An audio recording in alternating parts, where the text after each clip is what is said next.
The crisis on our southern border elicits a lot of reactions, a lot of emotions, frustration, anger, compassion, all sorts of things. Or, if you are Kamala Harris, maniacal laughter. Do you have plans to visit the border? Not today.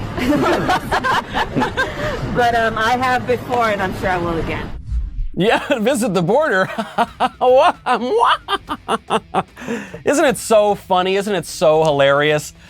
I don't know. To me, the establishment assault on our liberties, on our way of life, on the American nation itself doesn't seem like a laughing matter. I'm Michael Knowles. This is The Michael Knowles Show.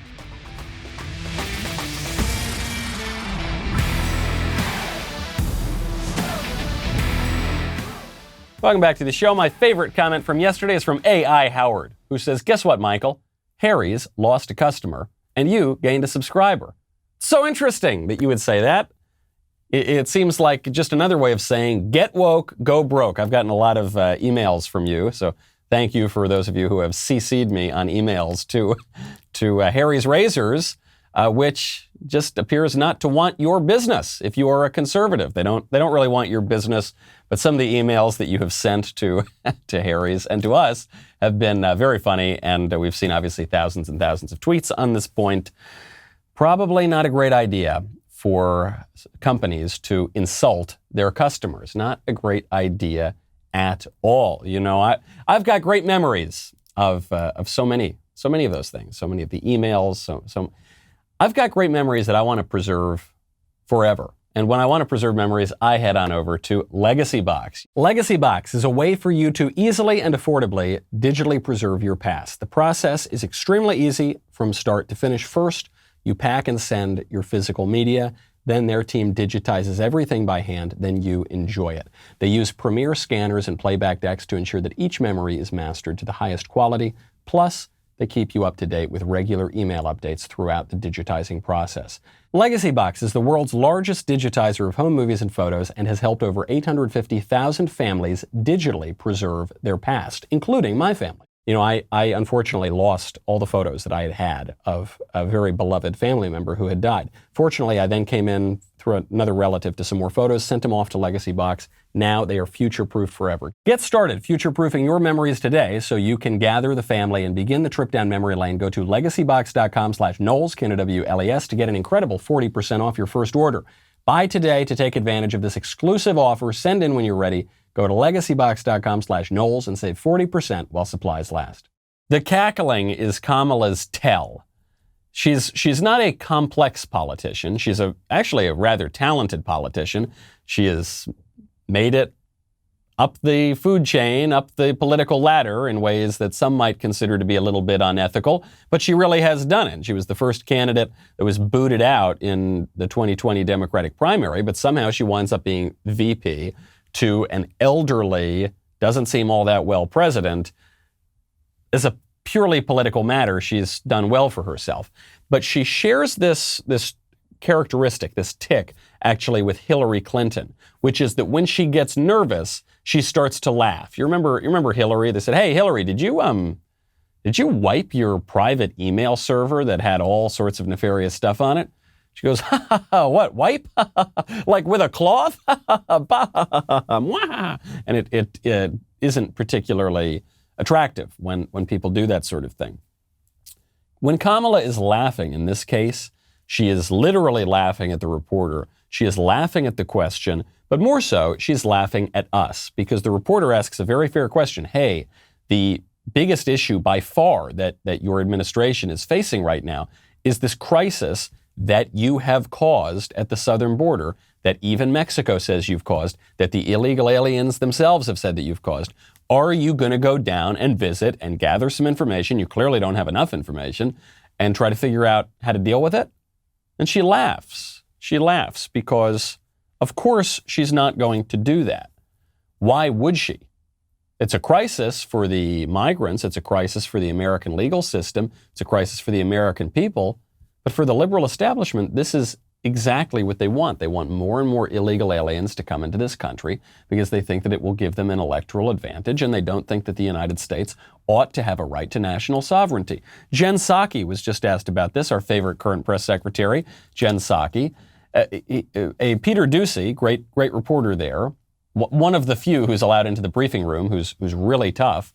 Jen Psaki was asked if the illegal aliens are being released without the COVID tests, often without a court date even to reemerge. What, are they just being trusted with the honor system of immigration? She has no answer. So now that Border Patrol agents in the Rio Grande Valley are letting adult migrants go without even issuing notices to appear, is the Biden immigration policy just becoming more of like the honor system? That is an inaccurate depiction of what's happening at the border. So there's no change in policy. The border remains closed. Families and single adults are being expelled under Title 42 and should not attempt to cross illegally. So if families are going to be deported and they're awaiting deportation, they don't need a court date. And they don't need a notice to appear because it has already been determined that they will be sent back to their home countries. So hold on. What you're telling me now is that the Biden administration is being really, really tough on illegal immigration? Because what we've just been hearing for the past several days is that these illegal aliens are being released into the country without a court date and without any expectation that they're going to show up again and leave the country. We're seeing record numbers of people at the southern border now, and we're being told even by people on the left that that number is expected to swell even more. So you're telling me just don't believe my lying eyes, don't believe the reports that we're getting from left-wing outlets even, don't believe the statements of Biden administration officials, because actually everything's totally hunky-dory and the illegal aliens are not getting in. Is that right? Peter Doocy presses the question. But if Secretary Mayorkas says the border is secure, the border is closed, how is that the case if these migrants are being processed on this side of the border and then put on a bus to points unknown on this side of the border? Well, again, there are limited cases where there are families, because they can't be held in Mexico, who are processed, tested, considered at the border. Most of them are sent back to their home countries. Those are very limited cases, and it's certainly not a depiction of the overarching policy. So vague as that answer was, it's also not true. You had people like the Secretary of the Department of Homeland Security who refused to say that people are being tested for the coronavirus 100% of the time when they come in.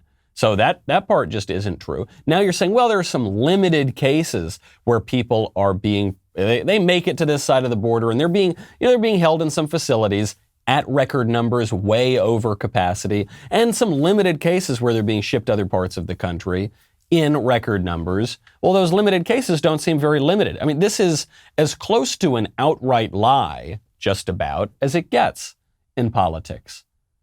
Jen Psaki is telling us to disbelieve what we can see with our own two eyes. This is a policy of gaslighting. And speaking of gaslighting, there was a terrible event occurred a couple days ago. We did not get to it on the show yesterday. This was this terrible shooting in Colorado. 10 people were killed in a grocery store in a shooting in Boulder, Colorado, after a man walked in to King Soopers store and opened fire.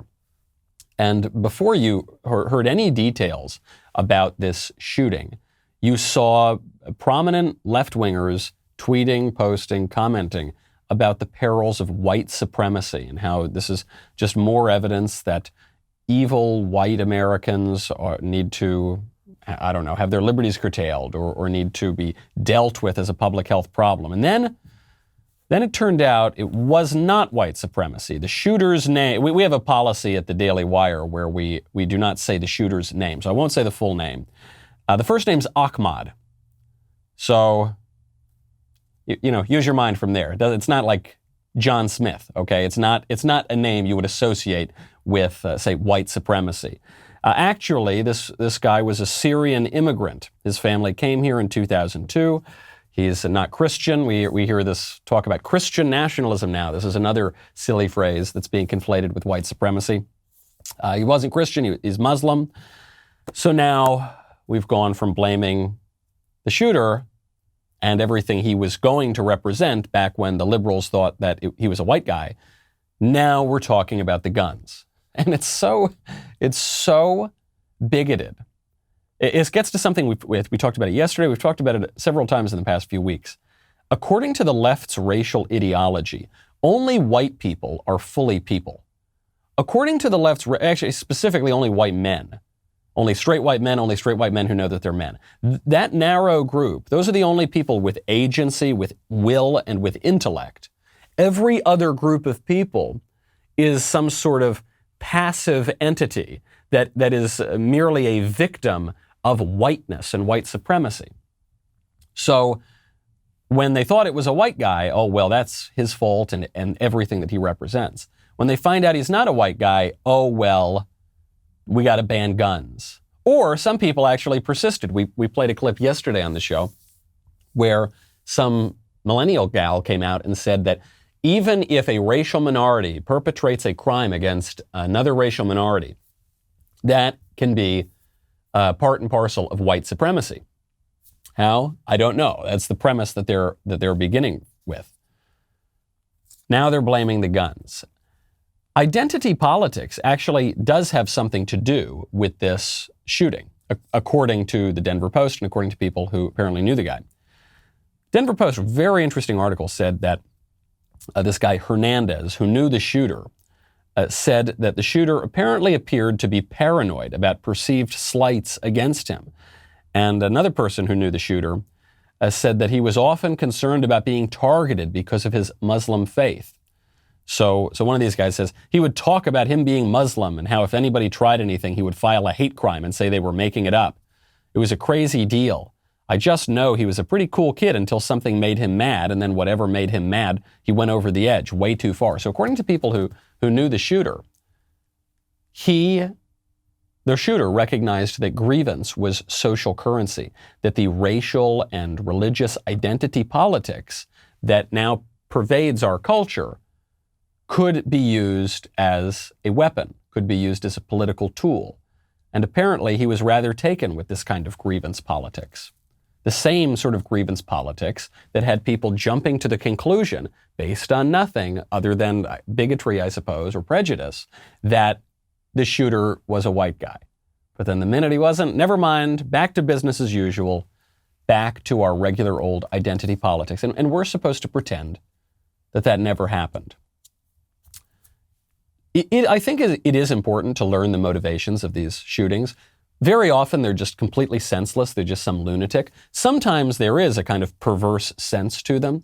And whenever there is a perverse sense to these shootings that the left thinks it can get some sort of advantage out of, say it was white supremacy or something like that, then they will harp on that ad nauseum. And it's actually interesting to try to figure it out, to see what role these ideologies play. But the minute, and this is a more frequent occurrence, the minute that the ideological underpinnings and motivations for these crimes in any way touch on what the left is mainstreaming today, well, then we got to forget about that. Stop it. We're not allowed to talk about it. We have to stay quiet. We got to talk about the guns. You know, when you want to really, really get to the heart of a problem, it helps to have really good employees, which is why you got to check out ZipRecruiter. If you're a business owner who's hiring, you probably face a lot of challenges when it comes to finding the right person for your role. That is why hiring can feel like trying to find a needle in a haystack, which is why you got to try ZipRecruiter for free at ZipRecruiter.com/Knowles, Knowles. When you post a job on ZipRecruiter, it gets sent out to over 100 top job sites with one click. But it doesn't just stop there. It's not just like throwing spaghetti at the wall. ZipRecruiter's matching technology then finds people with the right skills and experience for your job and actively invites them to apply. It's no wonder that over 2.3 million businesses have come to ZipRecruiter for their hiring needs. So while other companies will overwhelm you with way, way too many options, ZipRecruiter finds what you are looking for, that needle in the haystack. Right now, you can try ZipRecruiter for free at ZipRecruiter.com/Knowles. Remember to go to this unique URL so they know we sent you, ZipRecruiter.com/KNOWLES. ZipRecruiter, the smartest way to hire. Senator Alex Padilla, who is a Democrat from California, is uttering a typical Democratic Party line. You're going to hear a lot more people parroting it. It's a parody of itself, but parroting this line for the next several weeks, which is that in this country, it's easier to get a gun than it is to vote. For most states, the age required to legally purchase a rifle and the age required to cast a ballot are both 18. However, there's some shocking disparities in legal state requirements for obtaining a weapon versus casting a ballot. In 25 states, voters must be registered and have specific forms of ID in order to cast a ballot. But those same states allow people to buy rifles without permits and require no background checks for some sales. Additionally, in a majority of states, new voters are able to obtain a rifle quicker than they're able to cast their first ballot. It seems to me that we have our priorities entirely backwards when it comes to this, when we make it easier to buy a gun than we do to cast a ballot. So the guy's wrong on the particulars, but he's wrong on the philosophy and the constitutionality as well. The right to keep and bear arms, the right to defend yourself, is a more fundamental constitutional right than the right to vote. You also have a right to vote. Not everybody, by the way. People under 18, for instance, do not have a right to vote. Thankfully, thank goodness, though Democrats are trying to change that right now. Some people, depending on your state, felons, for instance, in some places, do not have the right to vote. Totally up to the states to do that. The right that is given to you, that is enshrined in the Second Amendment, a right that our founding fathers supposed us to have inherited, which is why the language says, shall not be infringed. That is a more basic constitutional right. However, the factual claim he's making here that it's easier to get a gun than it is to vote is simply not true. First of all, when he says it's quicker to go buy a gun than it is to vote, I suppose that's true in the sense that there's an election day. So, if you want to go buy a gun on a Tuesday in March, you can go do that, unless you're in a place like California, then you have to wait actually quite a while to get that gun. But if you want to go vote on the Tuesday in March, you probably have to wait until November. Okay, fair enough, but we have election days for that sort of thing. And by the way, the Democrats are extending election day into election month, so that seems to be changing too. The reason that the Democrats are pushing this argument, pseudo-argument now in particular, is because they're trying to push through the Corrupt Politicians Act. This is the name some Republicans have given to H.R. 1, Democrats' top priority, to steal power over elections for themselves. Incumbents in Congress trying to steal the right to set all the election rules from the states and give it to themselves. Gee, what could go wrong when the present office holders get to write all the rules for their own elections? And what this would do is prohibit the people from making their own election laws in many cases, prohibit voter ID in elections anywhere. So not even just saying that you don't need a voter ID, but actually saying that in these elections, it is not permissible for states to pass laws requiring voter ID, all based on some demagogic, ridiculous arguments about racism or something. Now, if the Democrats manage to do that, it will be very, very difficult for Republicans to win elections, which is the entire point of it. There will be legal challenges because it would appear to me quite clear that the law is unconstitutional, but it doesn't really matter, I don't think, because ultimately what that law is going to come down to is the raw exercise of political power, and if the Democrats get it through, they're going to be able to exercise that power. And Republicans, frankly, are too cowardly to exercise political power even when they're given it. But make no mistake, the arguments here for the Corrupt Politicians Act, the arguments about voting rights that people like Padilla are making, completely bogus. Basically what it boils down to is that if you have any restrictions on voting, if you have any voter integrity measures for that matter, that is somehow evidence of racism and white supremacy. Well, there's a new poll out. It's out from HEP that shows that a majority of Americans, including a majority of Black and Hispanic voters, overwhelmingly support voter ID, which is a central election integrity measure. So 77% of Americans overall support laws that require you to show an ID before you cast a ballot. That's compared to just 15% who oppose the idea. 92% of Republicans support voter ID, 75% of independents support voter ID, 63% of Democrats, according to this survey, support voter ID. But how about black and Hispanic voters? Because we're talking about race, right? Isn't this all about white supremacy? Well, among black voters, 64% support voter ID compared to just 22% who do not. And 78% of Hispanic voters support voter ID compared to 16% who do not. If we're actually talking about racial groups defending their rights or how they're going to be able to interact in our republic, voter ID is a totally winning issue. But Democrats don't care what those voters think about voter ID because they know that without voter ID, it will be much, much easier for them to steal elections. There are a ton of other measures in the Corrupt Politicians Act that will do this too. Automatic voter registration, which they know 100% guaranteed will result in the registration of millions of illegal voters. Many, many other measures too. We went into it a little bit when H.R. 1 was proposed, and it's actually quite plausible that it makes it through the Senate because it looks like Joe Manchin is going a little squishy. He would have been the semi-moderate Democrat to say no to this. We'll go more into it in the future.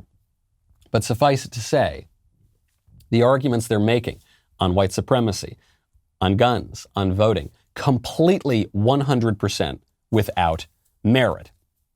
They're just gaslighting us, and they're gaslighting the black and Hispanic voters that they're pretending to speak for. Even our cereal companies are gaslighting us these days. Yes, our breakfast cereal companies are gaslighting us. If you missed this yesterday, you missed the most enjoyable thing on the entire internet. A guy with a blue check mark named Jensen Karp discovered shrimp tails in his cereal, in his Cinnamon Toast Crunch.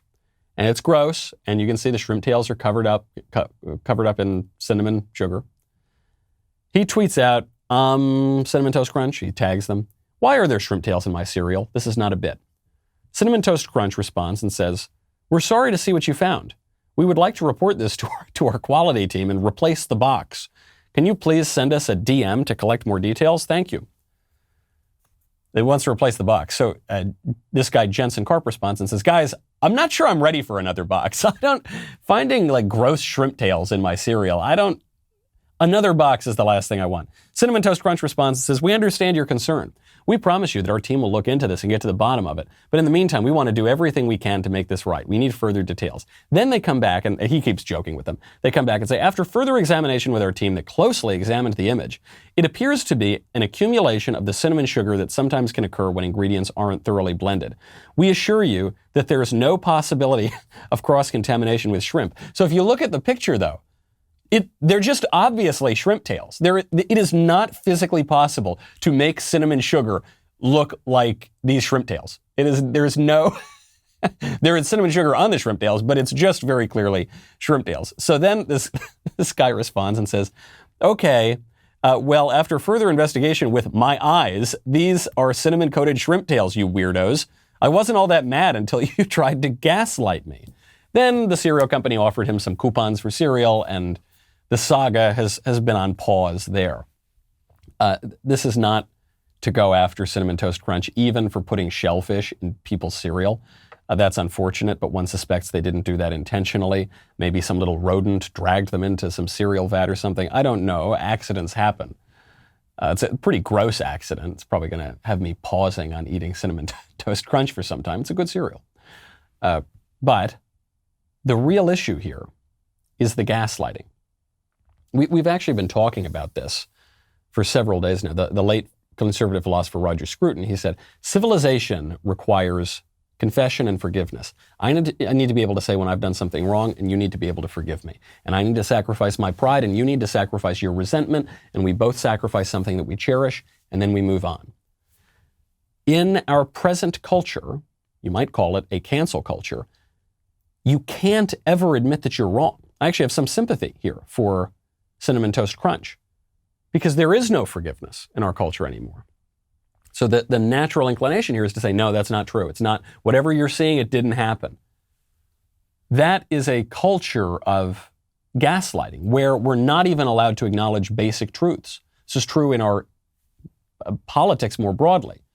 If you say that a man is not a woman, to go back to this kind of most obvious example, that is something that no one is allowed to acknowledge in our culture anymore. We're not allowed to acknowledge basic truths because of the implications they might have. We're all so on the defensive. We can't even call the shrimp tails in our cereal like we see them. If you want to deepen your knowledge and wisdom and education beyond this kind of silliness, you got to check out the Great Courses. They are fabulous. With the Great Courses Plus, you have unlimited access to thousands of video and audio courses on hundreds of fascinating topics. Learn a new language, discover what Einstein got wrong, even gain valuable insights into your own public persona. There really is something for everyone here. You know me, I don't want to learn about anything practical. I want to learn about, for instance, their great new course, 1066, the year that changed everything.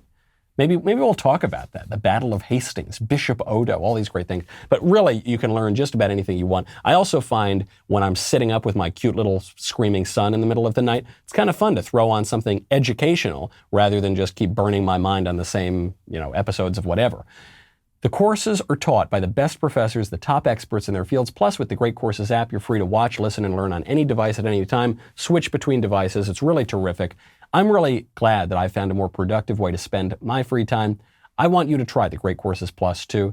Get started with a free month of unlimited access by going to thegreatcoursesplus.com/Knowles. That's a whole month to learn anything you want for free. So remember to sign up right now at thegreatcoursesplus.com/Knowles, Knowles. Also, we're going to hear a lot more about the left's lies on whiteness and gun control in Ben's show today. So head on over, check out the Ben Shapiro show. And also, most importantly of all, you got to check out the Candace Owens show coming up this Friday. Candace Owens has a brand new talk show. It is exclusively available for Daily Wire members. Now, Candace is also a podcast that you can listen to on Apple, Spotify, or anywhere else that you get your podcasts. The Candace podcast features a bunch of breakout segments from the full-length show, including interviews, panel discussions, and her advice corner. It's so good, in fact, that it reached number 2 on the Apple podcast charts just after the first episode. So head on over. I am reliably informed that Candace is going to have a very sophisticated, intelligent, extremely handsome guest on her show this week. I won't say any more than that, but it should be a lot of fun. So head on over, leave a 5-star review on the podcast if you wouldn't mind. We'll be right back with a lot more.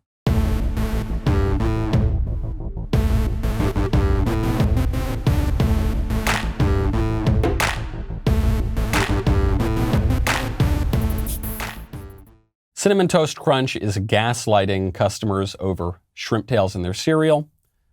But Cinnamon Toast Crunch is not the only sugary treat in the news.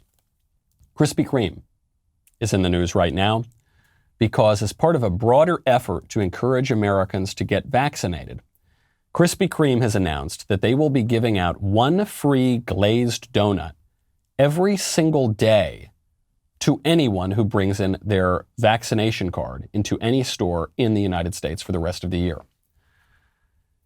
This is the difference between the stick and the carrot, right? This is the difference in incentives through punishment and incentives through reward. The public health apparatus in this country really, really, really wants you to get this vaccination. Not just if you're 85 years old or you're greatly at risk, but even if you're a young, healthy person who really doesn't need it and is not really personally all that much at risk. They really want you to get the vaccination. Now, Krispy Kreme is going to be offering people donuts every single day for the whole year if they do this. I mentioned that, getting a vaccine makes sense if you are 85 years old or something like that. It also makes sense if you are extremely overweight, because obesity is one of the strongest predictors of vulnerability to coronavirus. What Krispy Kreme is doing here is such a perfect example of what our public health apparatus has done from the very beginning of this virus, which is to constantly undermine its credibility and many public health measures. I would understand if, like, the juice company or the health food company were offering this and say, come on in and, you'll get You'll get a smoothie or something every day if you have the vaccine. But it would seem counterproductive during a pandemic that disproportionately affects overweight people to give them donuts every single day to try to stop the pandemic. A classic example of our benevolent betters out there, our experts, our geniuses, totally botching the response. Also, I like to think that I'm a little more expensive than a donut. You know, if you're trying to get me to do something that maybe I'll do, maybe I won't, maybe I'm a little reluctant to do it, I like to think that I have a higher price. I can't be bought off for one glazed donut, no matter how delicious it is. There's that old line, an old joke about a guy who walks up to a woman and says, "Hey, I want to pick you up for the night." You know, treats her like she's a prostitute. And I'll give you $100 if you go back and sleep with me. And she slaps him across the face and says, "How dare you? That's outrageous." And he says, "Okay, how about $1 million?" Then she thinks about it. She says, "Well, okay, well, $1 million, maybe I'll think about that." And he goes, "Okay, how about 200?" She slaps him again. "How dare you? You said $1 million." And he says, "Look, I was just trying to figure out what you are. Now we're just haggling over the price." I think that I would like to be bought for a little bit more than a Krispy Kreme donut. And I think that if we're going to have public health measures, they should probably be coherent. They should probably make sense. Speaking of things that people eat when they are very high, lest I never be accused of giving Joe Biden credit for anything, I have to report on this very underreported story from the New York Times. Joe Biden is firing potheads. He is. Joe Biden is tossing out 5 people who used marijuana in the past, which will call now into question his new guidelines that say that if you smoke pot, it doesn't really matter, you can work in the White House.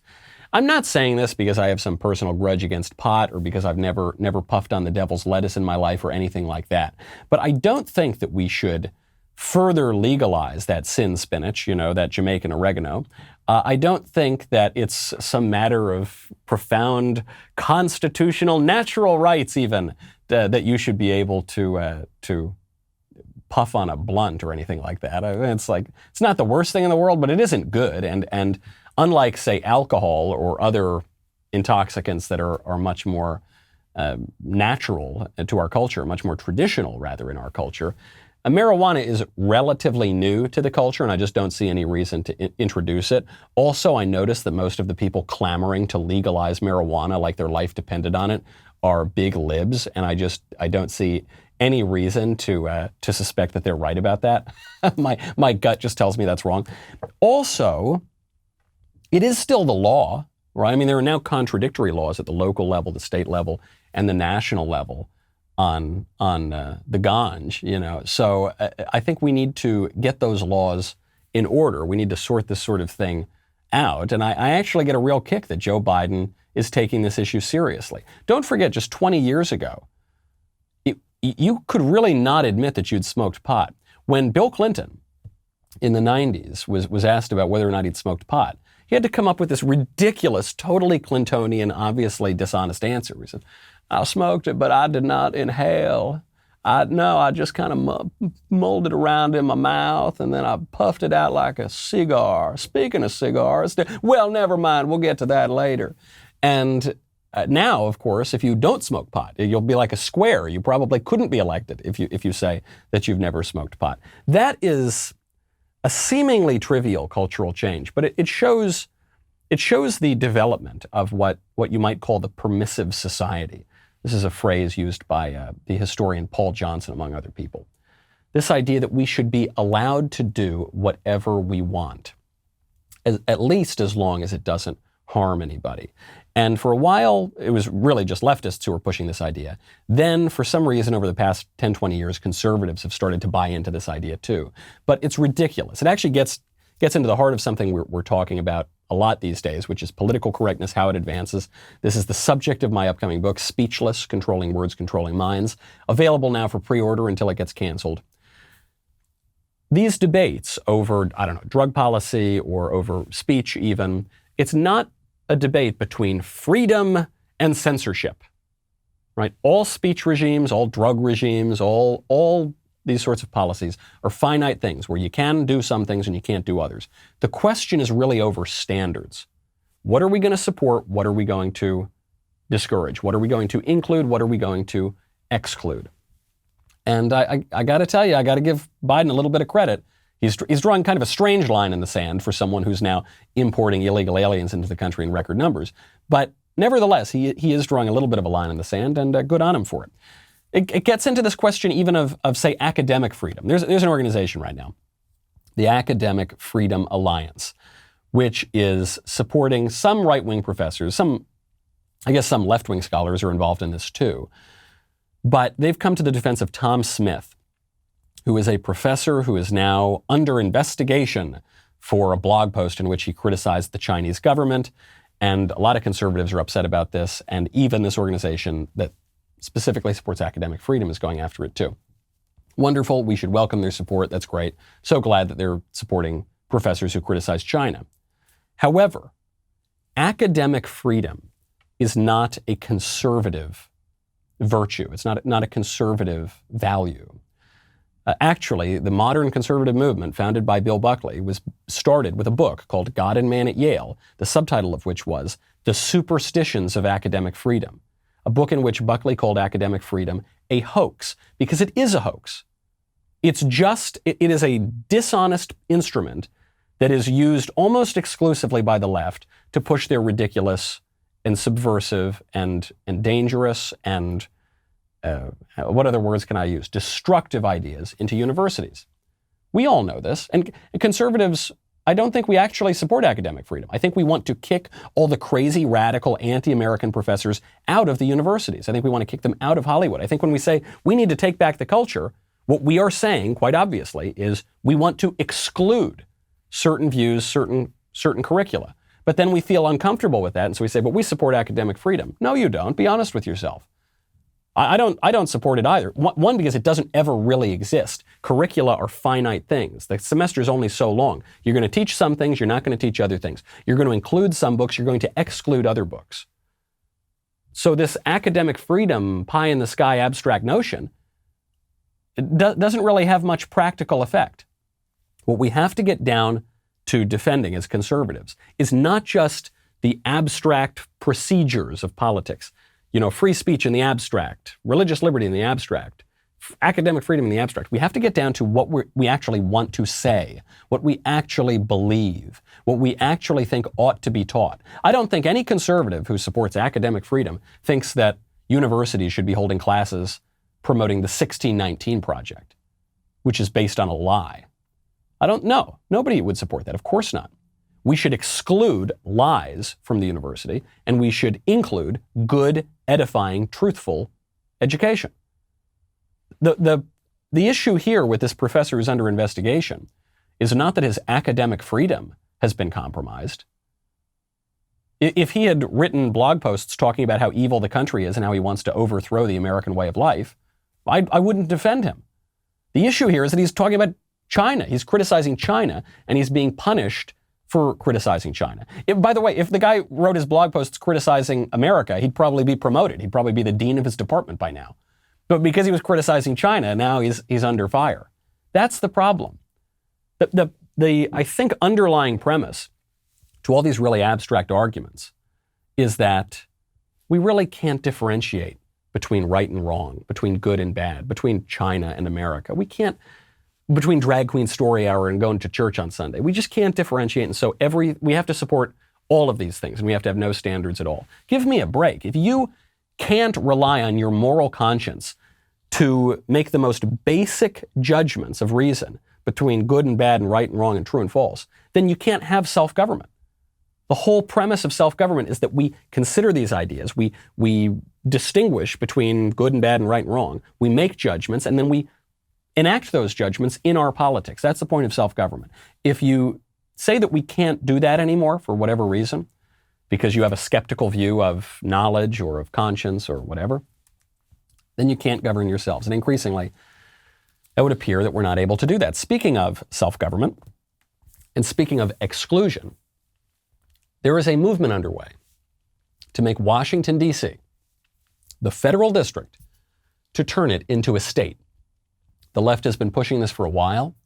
It's completely incoherent. And now they're going after one expert on this, Zach Smith, who is testifying about some of the reasons against D.C. statehood. And they're saying he's making ridiculous, frivolous arguments. Take a listen to his argument. Framers also wanted to avoid one state having undue influence over the federal government. There's no question that D.C. residents already impact the national debate.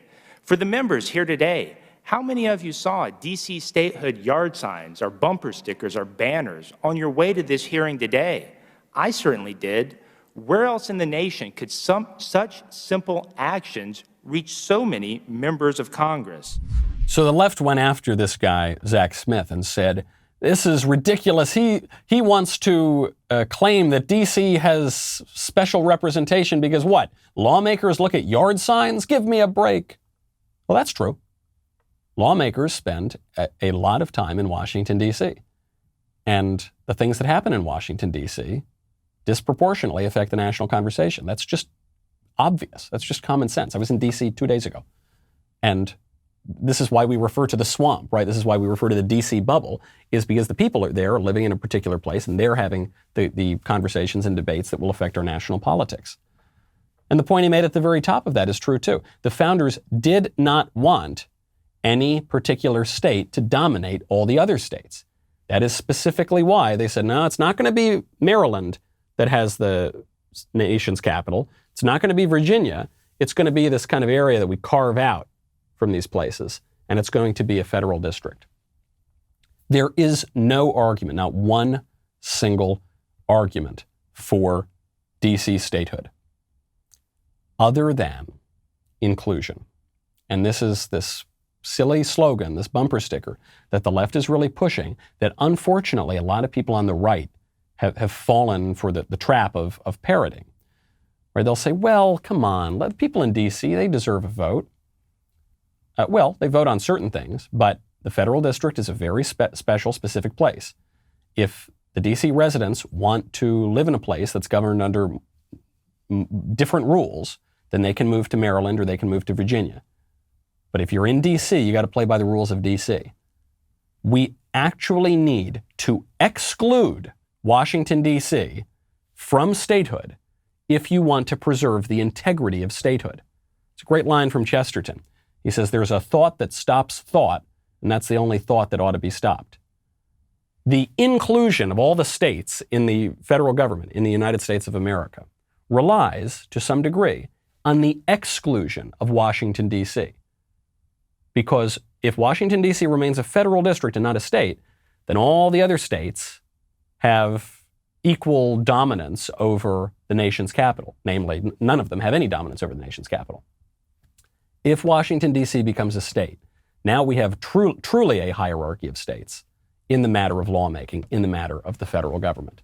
Cannot do it. But something tells me that the inclusion argument is going to continue to persuade people who are not thinking very clearly.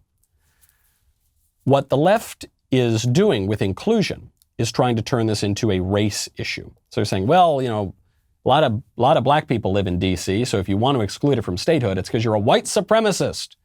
And they'll just continue to use this phrase white supremacy as long as it's in any way plausible. I remember this when David Webb, the political commentator, was interviewing a leftist on the radio, and she accused David Webb of only holding his views and having certain benefits because of his white privilege.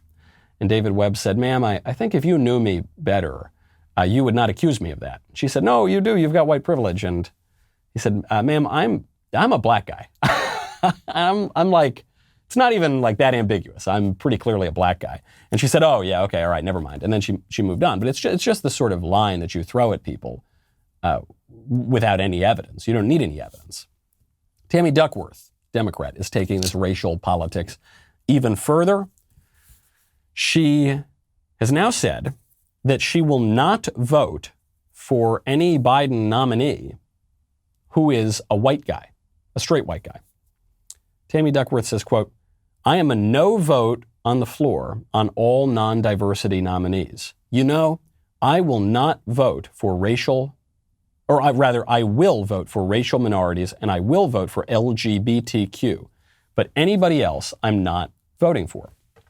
This, of course, rank bigotry. It's become cliche. I almost don't even want to say it. If the situation were reversed, this person would be cast into outer darkness where there was wailing and gnashing of teeth.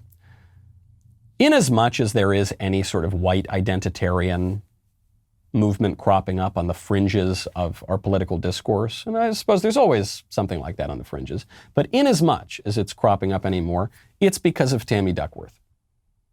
That's why Tammy Duckworth and her fellow travelers are the only people to blame for this sort of thing. Because I think if you polled all the white people in America and you said, hey, do you want to have a politics based on racial identity primarily? I think overwhelmingly the white people would say, no way. But if the left forces a politics of racial identity, then there is no choice, right? This is the problem with war, and it's the problem with politics, is your opponent, your enemy, gets a say. So if Tammy Duckworth is saying, yeah, we're going to have a politics primarily, exclusively perhaps, of racial identity, then you're going to create the phantom problem that you're pretending exists right now. The white nationalist, white identitarian, a total contrivance, a total creation of the left. Speaking of racial identity politics, have to get to this today. The first U.S. city ever has approved slavery reparations to black people. Not the first U.S. city that was ever created, but the first U.S. city to approve reparations for slavery has just voted on. Evanston City Council voted 8-1 Monday night to approve the first phase of reparations, allocating $400,000 to be paid out in home ownership and improvement grants up to $25,000. The housing assistance is the first part of a $10 million plan for reparations to be paid to black people. The black people will have to prove that their ancestors lived in the city between 1919 and 1969, when discriminatory policies were in effect. Applicants must also be able to trace their lineage back to any of the black racial and ethnic groups of Africa. How are people going to do that?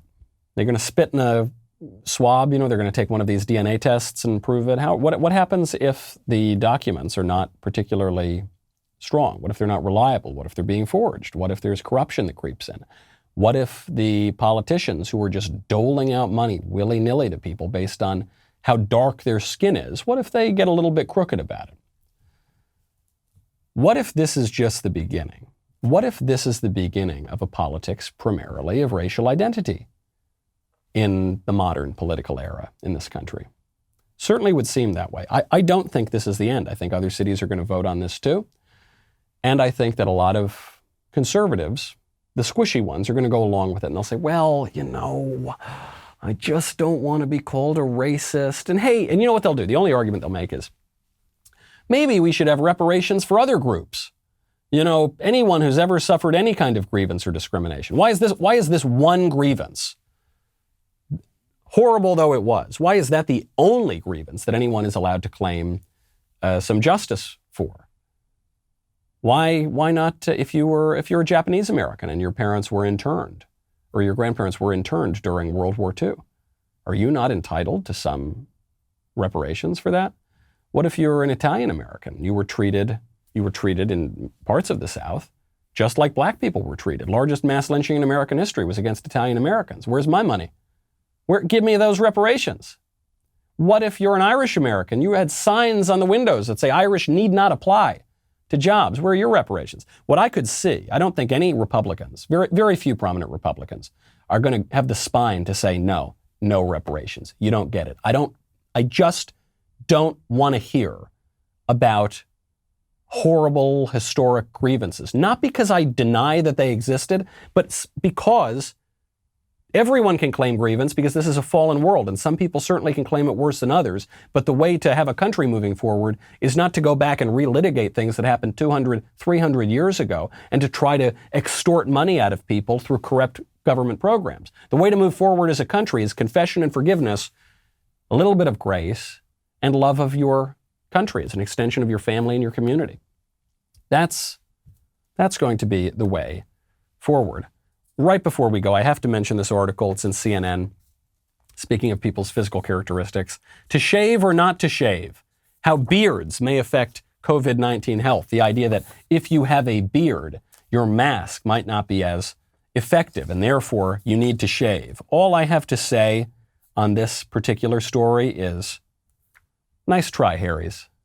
Nice try. You know, I know you're facing a very difficult news cycle right now because you insulted hundreds of millions of conservative Americans, and you said that you don't want their business, and now they're canceling your product by the thousands, because, you know, I'm seeing the emails and the tweets. Nice try, Harry's PR team. I'm not buying this COVID-19 stuff, okay? Sorry, pal. I think people can grow beards, absolutely, if they want to. The credibility of not just corporate America, but of a lot of our egghead bureaucrats, very much in question right now, because they've been gaslighting us more and more each day. I'm Michael Knowles. This is The Michael Knowles Show. See you tomorrow.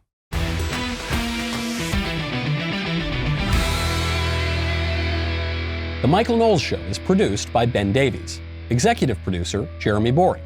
Our technical director is Austin Stevens. Supervising producers, Mathis Glover and Robert Sterling. Production manager, Pavel Vidovsky. Editor and associate producer, Danny D'Amico. Audio mixer, Mike Coromina. Hair and makeup by Nika Geneva. And production coordinator, McKenna Waters. The Michael Knowles Show is a Daily Wire production. Copyright Daily Wire 2021. On the Matt Walsh Show, we talk about the things that matter, real issues that affect you, your family, our country, not just politics, but culture, faith, current events, all the fundamentals. If they matter to you, come check out the show.